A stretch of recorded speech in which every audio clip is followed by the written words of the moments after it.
like, share, subscribe gochuudhaan Faana turaa jedha. Jabaa ofii abbaatu jabeeffata. waliin haa guddannuun ergaa keenya isa cimaadha. Galatoomaa.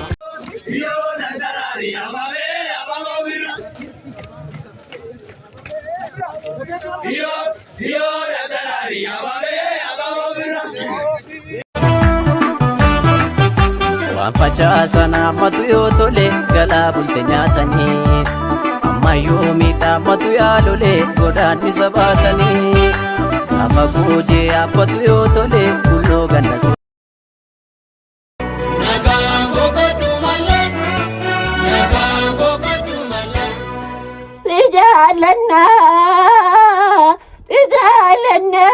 Elekini nagaadhaa giiftii qomaa'in nagaadhaa natti tolee man faarfachaa oleenu faarfanna maalii anoo faarfannaadhaan seem gogatoo maalii jooli faarfannaadhaan seemsan faarfachaa olooy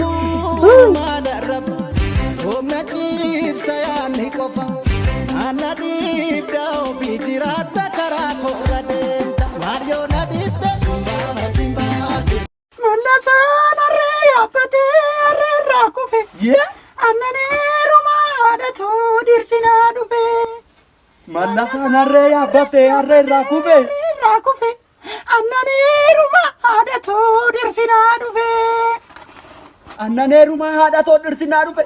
Baadee. Bareeda baalee tan jaalladhee naa dhufeensi yaabadhee bareeda baalee tan jaalladhee naa dhufeensi yaabadhee konkone tiya konkone tiya konkone. Jooja jedhanaaltichi keessan deebi'ee jaarsa waggaa 70tu dhukkubsate fincaa'uu dadhaban maatiin baay'ee rifatanii jaarsa fuudhanii hospitaala geessanii hospitaala ciibsan. Hospitaala keessatti tajaajilli godhamaa fi ture jaarsi fincaa'uu jalqabanii turtii guyyaa 3 booda dooktorri itti dhufe abbabbaa fayyitaniitu kana booddee gara mana keessanitti galuu dandeessu. Gaafa galtan immoo waraqaa kana hinya receptionitti isee kana kaffalaatii deemaa jedhee waraqaatti kenne. Jaarsi waraqaa dooktora harkaa fuudhee erga dubbisee booddee imimmaan buusee bo'otti hiqqadee bo'e. Innaan dooktorri rifate yaa abbabbaa horichi yoo isinitti guddate isinirraan xiqqeessa maaloon booyinaa jedheen lakki yaa ilma koo horichatu baay'ateef xiqqaatee mitan kan hin bo'aa jiru jedhe jaarsi.